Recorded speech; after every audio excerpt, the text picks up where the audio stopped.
Once again, welcome back to KC's Classes. KC's Classes-ന്റെ മറ്റൊരു വീഡിയോയിലേക്ക് എല്ലാവർക്കും സ്വാഗതം. This is Kiran CS. UGC net കോമേഴ്സിന്റെ സ്മാർട്ട് സ്റ്റഡി വീഡിയോസ് നമ്മൾ കണ്ടിന്യൂ ചെയ്യാണ്. പ്രീവിയസ് ഇയർ ക്വസ്റ്റ്യൻ പേപ്പറാണ് നമ്മളിപ്പോൾ ഡിസ്കസ് ചെയ്തുകൊണ്ടിരിക്കുന്നത്. സോ സെക്കൻഡ് പേപ്പറിൽ ആദ്യത്തെ 5 ചോദ്യങ്ങൾ നമ്മൾ ഡീറ്റെയിൽഡ് ആയിട്ട് കഴിഞ്ഞ ദിവസം ഡിസ്കസ് ചെയ്ത് കഴിഞ്ഞു. സോ കണ്ടിന്യൂഷൻ ആയിട്ട് നെക്സ്റ്റ് ഒരു 5 ചോദ്യങ്ങളാണ് ഈ ഒരു വീഡിയോയിൽ ഇൻക്ലൂഡ് ചെയ്തിട്ടുള്ളത്. വീഡിയോയിലോട്ട് പോണേക്കാൾ മുമ്പ് പറയാനുള്ളത്, നമ്മുടെ സ്ഥാപനം UGC നെറ്റ് കോമേഴ്സിന് ഓൺലൈനായിട്ട് കോച്ചിങ് പ്രൊവൈഡ് ചെയ്യുന്ന സ്ഥാപനമാണ്. നമ്മുടെ ആപ്പിലൂടെയാണ് ക്ലാസ്സസ് ആക്സസ് ചെയ്യാൻ സാധിക്കുക. റെക്കോർഡുള്ളതുകൊണ്ട് തന്നെ എപ്പോൾ വേണമെങ്കിലും പഠിച്ച് ഡൗട്ട് ഉള്ളത് ചോദിക്കാനും സാധിക്കും.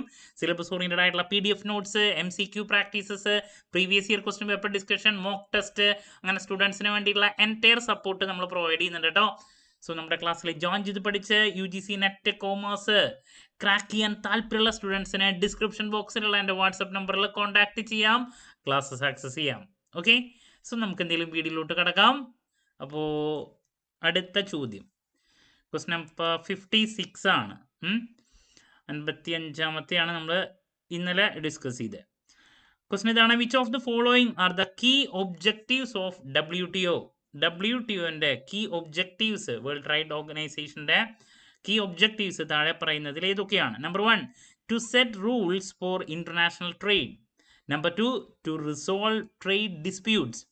Number 3, to resolve border disputes. Number 4, to provide a forum for negotiating trade liberalization. Choose the correct answer from the options given below. നമുക്ക് നോക്കാം. Number 1, to set rules for international trade. അത് ഒബ്ജക്റ്റീവ്സിൽ വരുന്ന ഒന്ന് തന്നെയാണ്. International ട്രേഡിന് rules അല്ല policies ഒക്കെ set ചെയ്യുക എന്നുള്ളത് കറക്റ്റാണ്. Number 2, to resolve trade disputes. Countries തമ്മിലുള്ള ഡിസ്പ്യൂട്ട്സ് റിസോൾവ് ചെയ്യുക, കറക്റ്റാണ്.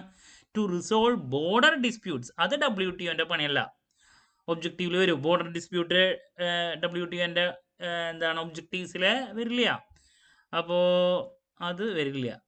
Then to provide a forum for negotiating trade liberalisation, അതും വരും.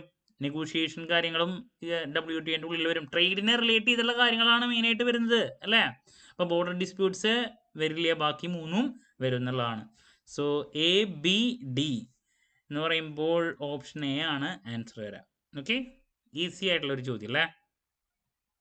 Moving to next question. അടുത്ത ചോദ്യത്തിലോട്ട് കിടക്കാം. ക്വസ്റ്റ്യൻ ഇതാണ്: arrange the following theories of international trade in chronological order, old to new. അപ്പോൾ 4 തിയറീസ് പറഞ്ഞിട്ടുണ്ട്. അത് ആദ്യം വന്നത് ഏതാണ്, രണ്ടാമത് ആ ഓർഡറിൽ പറയാനാണ് പറഞ്ഞിരിക്കുന്നത്. Number 1, mercantilism theory. Number 2, comparative advantage theory. Number 3, product life cycle theory. Then Heckscher Ohlin theory. താഴെ ഓപ്ഷൻസ് പറഞ്ഞിട്ടുണ്ട്, അതിൽ ഏതാണ് കറക്റ്റ് എന്നുള്ളത് നോക്കി പറയണം. സോ നമുക്ക് നോക്കാം. Number 1, mercantilism theory 16th to 18th സെഞ്ച്വറിയിൽ ആണ് വന്നിട്ടുള്ളത്. അപ്പോൾ ഏറ്റവും ഓൾഡർ എന്ന് പറയുന്നത് മെർക്കന്റിലിസം ആണ്. പിന്നെ കമ്പാരറ്റീവ് അഡ്വാൻറ്റേജ് തിയറി എന്ന് പറയുമ്പോൾ 1817 വന്നിട്ടുള്ളതാണ്. ഡേവിഡ് റിക്കാർഡോൻ്റെ 1817 then product life cycle theory എന്ന് പറയുമ്പോൾ അത് ഏറ്റവും ലേറ്റസ്റ്റ് ഇതിൽ നോക്കുമ്പോൾ അതാണ് 1966 വന്നിട്ടുള്ളത്. പിന്നെ ഓഹ്ലിൻ തിയറി 1933 ഈ ഒരു കാലഘട്ടമാണ് വരുന്നത്. അപ്പോൾ ഇതിൽ നോക്കുന്ന സമയത്ത് A ആദ്യം, B രണ്ടാമത്, ദെൻ D, C. അപ്പോൾ 1, 2, 3, 4 ഈ ഓർഡറിൽ വരും. A, B, D, C. Option D ആണ് വരാം. ഇങ്ങനെയാണ് വരാം കേട്ടോ. ഓക്കെ, ഓപ്ഷൻ D ആണ് ആൻസർ. അപ്പോൾ ഈ കാര്യങ്ങൾ, ഇത് കുറച്ചൊരു ഡിഫിക്കൽട്ട് ക്വസ്റ്റ്യൻ ആയി. നമുക്കിതൊക്കെ കിട്ടിയാൽ മാത്രമേ ആൻസർ ചെയ്യാൻ പറ്റുള്ളൂ. ദെൻ നെക്സ്റ്റ്, അതും ഇതേപോലത്തെ ഒരു ക്വസ്റ്റ്യൻ അല്ല. Arrange the following in chronological order of their establishment, old to new. ആദ്യത്തെ NAFTA, then European Union, SAARC, ASEAN. Correct ഓർഡറിൽ. അപ്പോൾ നമുക്ക് നോക്കാം. ഇതിൽ ഏറ്റവും ഓൾഡസ്റ്റ് ASEAN തന്നെ ആയിരിക്കും. ആദ്യത്തെ 1967 ASEAN, പിന്നെ സാർക്ക്, അതിനുശേഷം സാർക്ക് 1985 സാർക്ക് വരുന്നത്. ദെൻ യൂറോപ്യൻ യൂണിയൻ നെക്സ്റ്റ് 1992 വന്ന് എസ്റ്റാബ്ലിഷ്ഡ് ആയിട്ടുള്ള 1993. Then north American free trade agreement നമ്മൾ ഇന്നലത്തെ ക്ലാസ്സിൽ ഡിസ്കസ് ചെയ്തിട്ടുണ്ടായിരുന്നു. 1994 അല്ലേ പറഞ്ഞ്. അപ്പോൾ ഡി ആദ്യം, ദെൻ സി രണ്ടാമത്, ദെൻ അപ്പോൾ D C B A, option C ആണ് ആൻസർ വരാം. ഓക്കെ, അപ്പോൾ ഇങ്ങനത്തെ കാര്യങ്ങൾ നമുക്ക് കറക്റ്റ് ഓർഡറിൽ അറിഞ്ഞില്ലെങ്കിൽ തെറ്റും. ലാസ്റ്റത്തെ 2 ക്വസ്റ്റ്യൻസും. Moving to next question. Match the following. ഇതൊക്കെയാണ് നമ്മൾ പ്രതീക്ഷിക്കേണ്ട ടൈപ്പ് ചോദ്യങ്ങൾ കേട്ടോ. ലിസ്റ്റ് 1ഉം ലിസ്റ്റ് 2 എന്നല്ല, മാച്ച് ചെയ്യാനാണ്. BOP റിലേറ്റ് ചെയ്തുള്ള കാര്യങ്ങളും കൺസെപ്റ്റ് ഇപ്പുറത്ത്. Number 1 balance of payment, current account, then capital account, balance of payment, balance of trade, balancing item എന്നാണ് പറഞ്ഞിട്ടുള്ളത്. ഇപ്പുറത്ത് inflow and outflow of capital, international transactions of goods and services, import and export of goods only, entry four net errors and omissions. നോക്കാം. അപ്പോൾ ആദ്യം balance of payment current account ആണ് പറഞ്ഞിരിക്കുന്നത്. അപ്പോൾ balance of payment current account എന്ന് പറയുമ്പോൾ international transactions of goods and services A2ലേക്കാണ് വരിക അല്ലേ. Then balance of payment capital എന്ന് പറയുമ്പോൾ EC, inflow and outflow of ക്യാപിറ്റലാണ് വരിക. ദെൻ ബാലൻസ് ഓഫ് ട്രേഡ് എന്ന് പറയുമ്പോൾ തന്നെ import and export of goods only, balancing item എന്താ ലാസ്റ്റ് എറേഴ്സ് കറക്റ്റ് ചെയ്യുക 4 തന്നെ.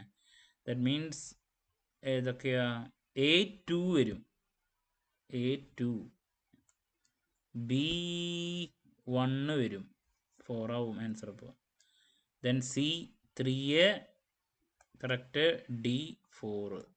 സോ ഓപ്ഷൻ 4 ആണ് ആൻസർ കേട്ടോ. ഓക്കെ, ഇത് ഒരു ഈസി ക്വസ്റ്റ്യൻ ആയിരുന്നു, നമുക്ക് പിക്ക് ചെയ്യാൻ പെട്ടെന്ന് പറ്റും. Moving to next question, question number 60. അപ്പോൾ ക്വസ്റ്റ്യൻ നമ്പർ 60യും ഇവിടെ മാച്ച് ദ ഫോളോയിങ് ആണ് വന്നിട്ടുള്ളത്. ട്രേഡ് ടാരിഫും അതിൻ്റെ എക്സ്പ്ലനേഷനും. Number 1 specific tariff, then ad valorem tariff, compound tariff, variable tariff. നോക്കാം നമുക്ക്. ആദ്യം fixed percentage of the value of the commodity, that valorem വരാം. Fixed amount of money per unit, specific. Compound അല്ല, പിന്നെ duty fix to bring the price of imported commodity to the level of domestic, അതിൻ്റെ variable ആണത്. Last combination of ad valorem and specific. അപ്പോൾ നമുക്ക് നോക്കാം. അപ്പോൾ specific ടാരിഫിൻ്റെ explanation. Specific tariff എന്ന് പറയുമ്പോൾ fixed of amount of money per unit. Specific, അതാണ് specific എന്ന് പറയുമ്പോൾ അതാണ് ഫിക്സഡ് എമൗണ്ട്, ഫിക്സഡ് ആയിരിക്കും. Fixed amount of money per unit ആണ് സ്പെസിഫിക് ടാരിഫ്. എഡ് വലാറം എന്ന് പറയുമ്പോൾ അവിടെ കാൽക്കുലേറ്റ് ചെയ്യുന്നത് ടോട്ടലിൻ്റെ fixed percentage, total value of the കമ്മോഡിറ്റിയുടെ പെർസെൻറ്റേജ്, ഫിക്സഡ് പെർസെൻറ്റേജ് നമ്മൾ ടാരിഫ് കാൽക്കുലേറ്റ് ചെയ്യുമ്പോൾ അതിനാണ് എഡ് വലാറം എന്ന് പറയാം. എന്താണ് ടോട്ടൽ വാല്യൂ ഓഫ് ദി കമ്മോഡിറ്റിയുടെ ഫിക്സഡ് പെർസെൻറ്റേജ് വരുമ്പോൾ കാൽക്കുലേറ്റ് ചെയ്യുന്നു ടാരിഫ്. അപ്പോൾ അതിനെയാണ് എഡ് വലാറം എന്ന് പറയാം. ദെൻ ഇത് രണ്ടിൻ്റെയും കോമ്പിനേഷനെയാണ് കോമ്പൗണ്ട് ടാരിഫ് എന്ന് പറയുന്നത്. ഇവിടെ പറഞ്ഞിട്ടുണ്ട്, ഇതാ combination of ad valorem and specific ആണ് കോമ്പൗണ്ട്. വാരിയബിൾ ടാരിഫ് എന്ന് പറയുമ്പോൾ ഈ പറയുന്ന domestic, duty fix to bring the price of imported commodity to the level of domestic. Imported കമ്മോഡിറ്റിയുടെ ഈ പറയുന്ന ഡ്യൂട്ടി അത് ഡൊമസ്റ്റിക് പ്രൈസിനെ സപ്പോർട്ട് ചെയ്യാൻ വേണ്ടിയിട്ട് നമ്മൾ വാരി ചെയ്യാണ്, ഫ്ലക്ച്വേറ്റ് ചെയ്യുമ്പോൾ അതിനാണ് നമ്മൾ വാരിയബിൾ ടാരിഫ് എന്ന് പറയാം.